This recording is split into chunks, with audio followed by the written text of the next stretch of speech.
Françoise Touvenot, bonjour. Bonjour. Des jeunes en difficulté parce qu'ils souffrent de ce que l'on appelle les troubles 10. L'association que vous présidez les accompagne ainsi que leurs parents.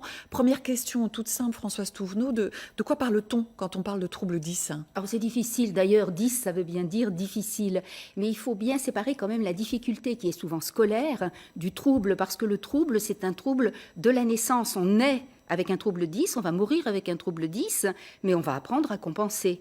Et on parle souvent de la dyslexie, mais en fait, il y a beaucoup d'autres troubles. Il y a les troubles du langage oral, la dysphasie, les troubles de la malhabileté gestuelle, la dyspraxie. Un trouble qui est très peu connu, c'est le trouble visuo-spatial, et pourtant qui est très handicapant dans les apprentissages.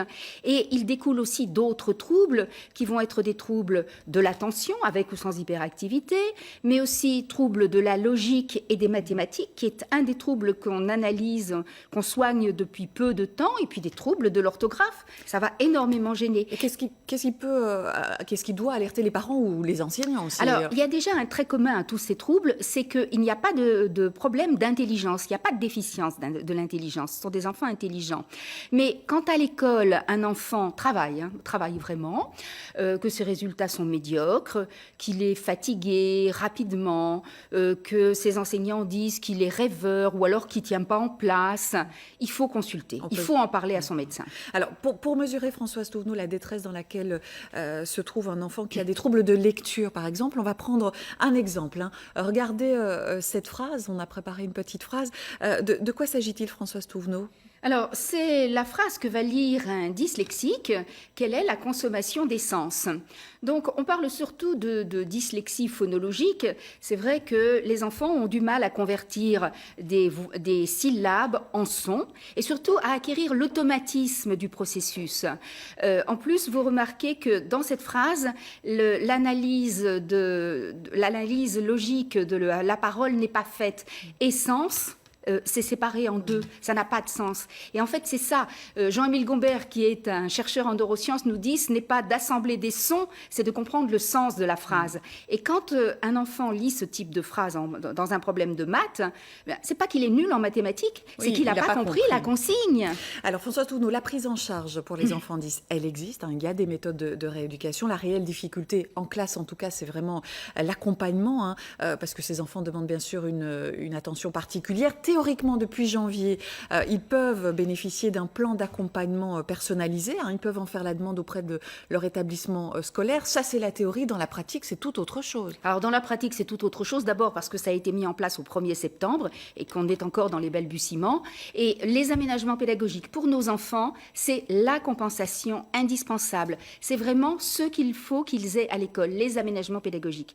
Seulement, dans la classe, il y a le programme, il y a le nombre d'élèves, il y a les ados aussi qui ne veulent plus des aménagements parfois, les garçons, parce qu'ils veulent être comme tout le monde, comme les autres.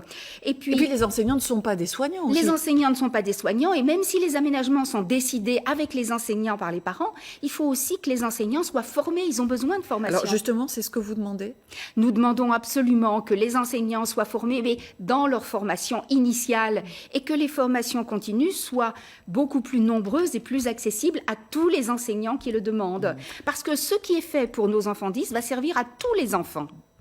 Françoise Touvenot, le 14 novembre, vous organisez une conférence sur les troubles des apprentissages au centre des congrès de l'hôpital Pontchaillou à Rennes.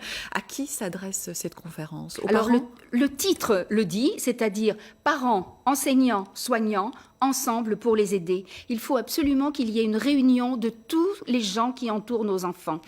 Il faut que les gens qui entourent nos enfants comprennent et partagent les informations. C'est en entourant l'enfant qu'on va lui permettre de réussir à l'école, et il faut que les parents, les enseignants et les soignants communiquent pour qu'ils comprennent comment fonctionne l'enfant 10, pour qu'ils puissent le comprendre. Sinon, on ne le comprend pas. Il y a une césure à la maison, à l'école et dans la vie avec ses copains, qui n'est pas toujours facile. Oui. C'est parfois un exclu. Le petit dyspraxique, il est exclu des cours de récré parce qu'il ne sait pas mettre un ballon dans un but au foot. Donc là, l'idée, en tout cas de cette conférence, une synergie, une collaboration entre tous les acteurs concernés.